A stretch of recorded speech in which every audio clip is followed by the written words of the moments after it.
Catherine Bernardo, napaluha nung marinig ang pangako ni Alden Richards. Ano nga ba eto? OMG, siyempre pangakong pagmamahal na habang buhay na matatamasa at mararamdaman ng pretty girl na si Catherine Bernardo. Yes, kahit ano pa ang mangyayari, mas pipiliin at mas pipiliin pa rin ni Catherine ang pag-ibig ni Alden Richards. Kaya naman, lubos ang kaligayahan, lubos ang pasasalamat ng kanilang million na mga taga-subaybay.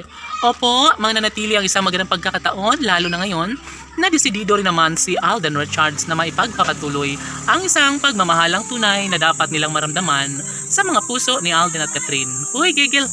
And yes, sobra-sobra ang pagmamahalan nilang tunay ng dalaga at binata. Kaya, mas gugustuhin nila na magkaroon sana ng magandang pabor na makapagdesisyon na lang sana si Catherine na maisakatuparan ang kalang pag-iisang dibdib ni Alden Richards. Kaya naman, mas lalong pinag-uusapan ngayon, mas lalong tumitindi ang issue laban sa Catherine Love Team dahil buong akala ng mga bashers ay wala nang pag-asa pa na manumbalik at maisakatuparan ang isa sa pangarap ni Alden Richards na pagkakatuluyan sa pinakaminamahal na si Catherine Bernardo. Kaya hindi ito po pwede para kay Alden na basta ganun-ganun na lang ang kanyang gagawin dahil ito umano ang unang lalaking sa kanya tunay na nagmamahal at iaalay ang buong puso para sa dalaga.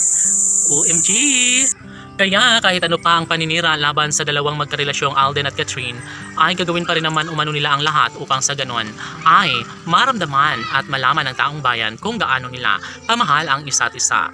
2 taon na ang kanilang relasyon na patuloy pa rin na talagang hindi tinitigilan ng mga bashers. Of course, hindi nila umano matatanggap na mayroong puruhan na maibahagi at maisakatuparan ang isa sa pangarap ni Alden at Catherine. Yun ay ang kanilang pagkakatuluyan. Opo, aminado si Alden at Catherine na sadyang minsan ay mayroon silang pagtatampo na nagaganap sa kanilang relasyon. Ngunit deadmal niya lamang umano ito dahil alam niya na may puruhan pa rin naman na maisaayos ang lahat. Wag lang umano silang magkahiwalay ng tuluyan. Sa mga puntong ito, nanghihina na ang mga bashers dahil sa tunay at wagas sa pagmamahala ni Alden at Catherine. Hindi umano sila magwawagi kailanman at ito lamang ang pinininanais ng dalaga na sana'y maisakatuparan niya ang pangarap laban sa nobyo na si Alden Richards. Siyempre si Catherine ay nababahala din minsan dahil baka mawala ang kinang sa kanilang relasyon. Tanong ng mga netizens, may puruhan kaya nabibigay si Catherine Bernardo kung sakali man na mabigo siya sa kanyang pagmamahal kay Alden Richards? Mangyayari kaya na may bahagi ang isang pagkakataon ng kanilang pagpapakasal? Sana'y sa mas lalong madaling panahon ay mabigyan ng katuparan ng lahat ng ito dahil sobrang excited na nga ang mga fans ng Catherine Love Team. Sabi nga nila na si Catherine Bernardo ay nakatadhana na para kay Alden Richards. Laban!